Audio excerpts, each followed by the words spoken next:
First question. Where is the place of feelings, emotions, compassions in Siberia? Well, Siberia is a new spelling of cyberspace. Well, it's an interesting question. I mean, part of the problem, and I'm glad you asked the question because I made notes earlier to hit on this, part of the problem is that cyberspace is an exclusively all-male nerd domain at this point. I mean, 95% of the people on the net are guys. So I don't blame guys for that. They did it. I think women should not accept second positioning in this. There's a lot of things about cyberspace that are out of balance at the moment. For instance, unless you have very, very good equipment and very, very cooperative telephone company, then what you're dealing with now is text. Well, text is deadly. And just, you know, it could be the Sermon on the Mount scrolling by. And if you've been looking at the screen for hours, it's not interesting. But now, with things called slip connections and ISDN lines and this sort of thing, the net is going visual. And it's becoming a land of cartoons and movies and home video and visual jokes and beautiful constructions. So I'm hopeful that this in itself will inspire women to get on. The net right now is arguably fairly soulless. It's there to be taken over. I mean, in case you don't understand exactly what is being talked about here, the internet is not a computer network. It's not something owned by anybody. It's the network of the networks. And it was designed by the military in order to survive a thermonuclear war. Consequently, it was designed in such a way that no one can destroy it or stop it, including the people who created it. It's the old Frankenstein to the rescue story. So I think it's up to people like ourselves, without characterizing us, to make an impact on the net and to get the heart in there. 2 months ago, Wired magazine published a poll or a statistical table showing what net sites on the web had been most visited in the previous 30 days. And alt.sex.stories was #1. alt.pic.erotic was #2. 500,000 people accessed these two conferences in the previous 40-day period. Well, now, when you know that there are only 30 million people on the net, 500,000 is, what, 1 in 12? 1 in 12 of those people accessed that. Well, now, I'm not sure alt.pic.erotic qualifies as heart, but hey, they're trying, right? What it indicates is that this most technical of instrumentalities, most global of technologies, what people use it for is to try and get a date, for crying out loud, what they've always used technologies for. So I don't think it has a character in and of itself. It's a paradox, the machine thing, because, you know, it's all men. Men design them, men implement them, men, and yet the thing is incredibly feminine.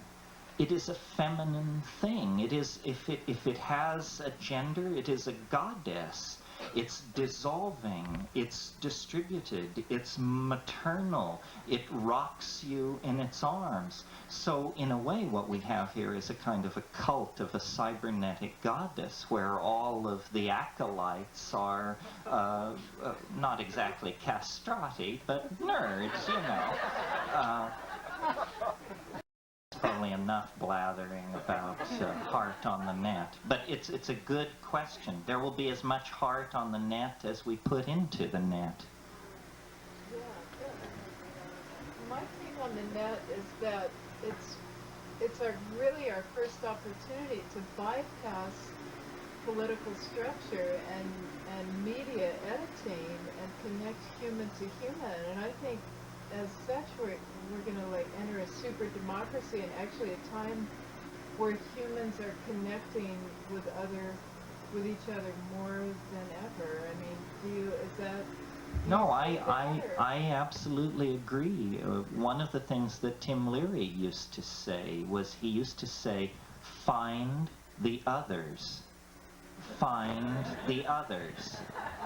Well, with the net, you can find the others. I mean, you can be into court building, gerbil racing, and leather, and find 300 people who share those precise interests. And you can immediately form an interest group, begin exchanging email, and do whatever you want. It's incredibly empowering to eccentricity.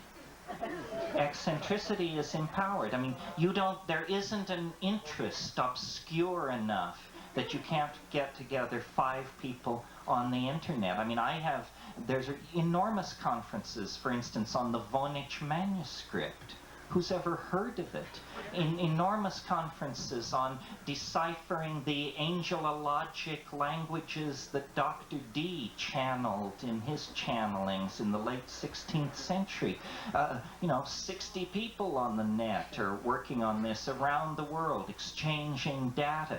It's incredibly empowering for anyone who is trying to solve a specific kind of problem, or find like-minded people, or organize. And what it's doing is it's destroying the myth of the public. I mean, I don't want to spend all evening on this, but I'm a hard, dyed-in-the-wool McLuhanist. And really what the net is doing is destroying the uniformity of culture created by print. You see, print worked effects on us that most of us even today are not aware of.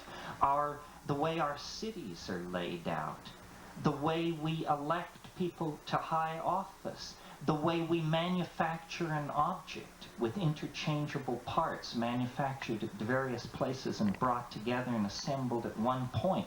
These are all modeled on how a book was made in the 16th century.